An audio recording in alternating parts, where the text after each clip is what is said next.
Good afternoon, everyone. I hope you can hear me okay because I came upstairs without my microphone. So I'm hoping that this is working for you. So this week has been more hectic than usual, and the topic of my chat today is problem solving. So one of the things that you need to be able to master when you are renovating to the extent that we are is being able to solve problems and to do it in a way that you don't lose your shit, basically. Pardon the expression. I have had just one of those weeks where pretty much everything that could go wrong has gone wrong. Not in a dramatic way, but unfortunately this is the nature of the beast. And I will give you an example. So you might remember a few weeks ago I said that our building had something go down the sewer that actually broke the pipe on the ground floor and flooded out one of the apartments. Hope I'm not going to put you off renovating forever when I tell you this. And then this week I discovered that the assumption is that it came from our apartment because it was a piece of rubble. So one of the things that we do during demolition, and Shuri and I were both there on demolition day, and we insisted with the demo guys, is to make sure that they protect the waste pipes, because that's exactly what happens. But somehow, I don't know whether it really was from our apartment or not. I don't think it happened on the same day. But, just the fact that someone went through that amount of grief and that there was a possibility that it was from our project is devastating, to say the least. And so what it highlights is, one, the fact that you do have good public liability insurance. And two, the other thing that it highlights is the need to really build good relationships with all the people that you work with. And if you can do that, that will really come back to sort of back you at times when you need it. Now, as a result, we are not going to be negatively impacted by that. So the buildings put it through their insurance, and so all is well. I suspect that they don't have a lot of support for their assumption that it was from our apartment, but also they have been incredibly nice about it, and I think it's because we do have a good relationship. We had a situation on a project a few weeks ago where the strata manager took a dislike to the engineer, and it ended up in her being incredibly rude, and she abused the engineer uphill and down, and she abused me as well in quite a horrible email. And so when I was telling my team, of course they all wanted to tear her apart, but I actually went back and apologised to her, even though I had done nothing wrong. It does not serve me to take offence and, get on my high horse, because I could have easily proven that, I was in the right and she was in the wrong, but that doesn't get me what I want. And so by sucking it up and just doing what I needed to do to preserve the relationship, I've ended up with her really being on my side. So one of the things that I needed her to do this week was to pay for some plumbing work in our apartment. Now, had I back there burnt bridges with her, then that would have been a much more difficult conversation. But as it is, she knows that she has behaved very unprofessionally, and she's going to jump over hurdles to make sure that she does the right thing by us. So I was able to just send her an email and say, can you provide a work order for this? And it just happened, which was really good, because, if we could argue that she has responsibility to do the work, But believe me, strata managers can make your life very difficult when you're renovating, because yes, they do have to do the work, but they may not want to do it in a timely manner, and they can hold up your project because they take forever to, get the work order provided and get the work done. So it really does stand you in good stead if you can build relationships and maintain them for for the duration of your project. And you know what, you never know, you might end up back there in another project. So what that's saying, you catch more bees with honey than you do with vinegar or something like that. So that's a really important skill to build, to be able to move forward and get people to sort of back you and be on your side. So another thing, I'm telling you all my problems today. Another thing that happened this week was I got a carpenter in to build a screen wall, the slatted screen walls for our Chalmers Street project. And normally I provide anything that's visible, I provide myself, so I have some control over it. But because I was trying to get a lot of stuff done and I'm quite busy planning for our event, I agreed to him quoting to supply materials. And of course, he supplied materials that I wouldn't have chosen.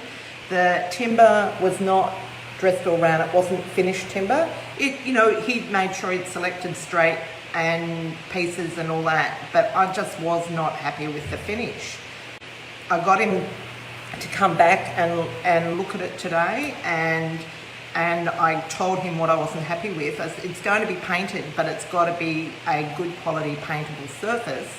And he has just reported back to me that he's going to rebuild it at his cost. Yeah, so another win, and I believe it's because it's around building relationships and maintaining those relationships. So my demolition guy, who could be accused of causing the plumbing problem, I initially thought, I'm going to ditch you, and then I thought, what, no, because what I need to do is work with him and get him to a point where we, I still don't know whether he caused it or not, but make sure that I get someone that's really going to do what I want them to do.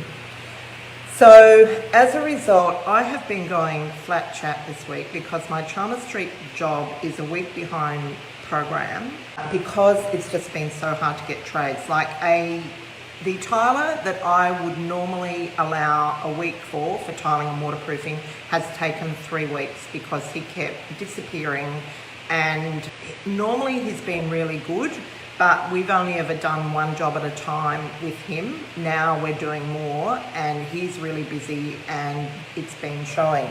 The other thing is the plumber. I've been really having trouble. I've been working with him for 7 or 8 years, having trouble getting him back on the days that I need him. So he really should be doing second fix today because the tiling is finished, but I'm not going to see him until Thursday next week. So I actually think it's a miracle that I'm only 1 week behind program. So I'm really, really pushing to get that done next week. And so I've just got everything slotted in. I just have one little problem to sort out, which is the plumbing in the shower is blocked, and so I need to sort that out. But I've decided to hand that over to Stephen because he's off tomorrow.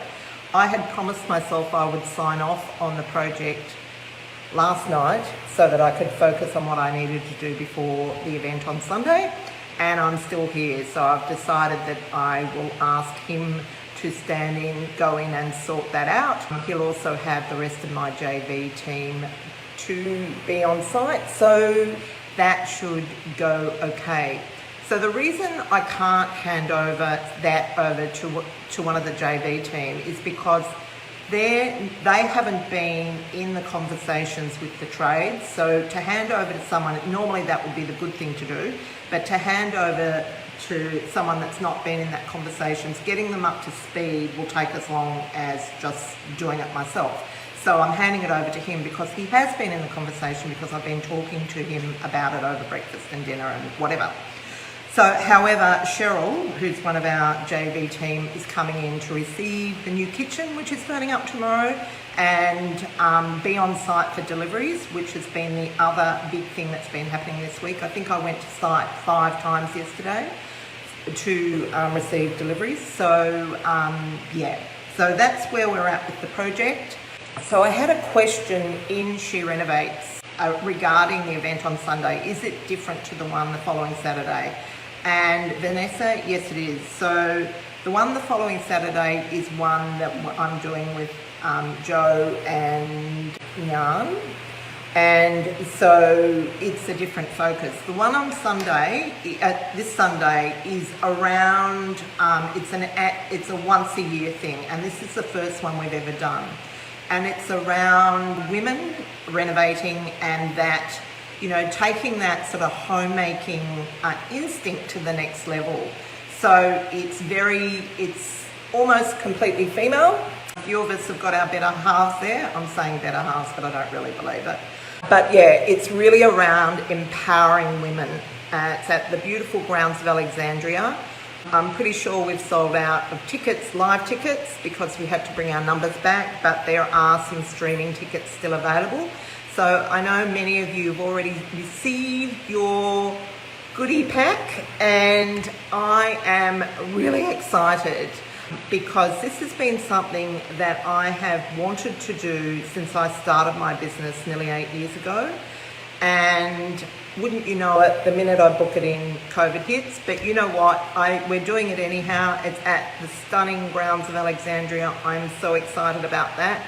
And because, you know, we work with making beautiful spaces, it's important that we meet in a beautiful space. And it's really around empowering and, taking our renovating to the next level. Yeah, that's what we're doing. So I've booked into the hairdresser tomorrow, so I have to turn myself from site manager, renovator, into something that looks half decent. That'll be interesting, but I think I'll manage it. And most of our participants are people in our community, people who have students, and also some of our podcast listeners. So we're going to have an amazing day, and that's pretty much it. Oh, so something else that I'm doing, that we're doing this week, you know, to do with the weekend, is the Wonder Women Diamond are coming and having dinner with us. So we're having dinner. We were planning to have it on our roof, but it doesn't look like the weather is going to be very good. So that's another thing. Because some of our Wonder Women are interstate, it's always a good opportunity to catch up when we're all in the state. However, unfortunately, Victoria didn't open its, New South Wales actually didn't open its borders soon enough. So a couple of my favourite Wonder Women, Mary and Brenda, can't be here, but they will be online. I'm sad about that, but that's life. Okay, so that's it for today. I will see you same time next week. And those of you who are coming on Sunday, I'll look forward to seeing you there. And I'll look forward to sharing a glass of bubbles with you. I think I will have earned it by then. So thank you.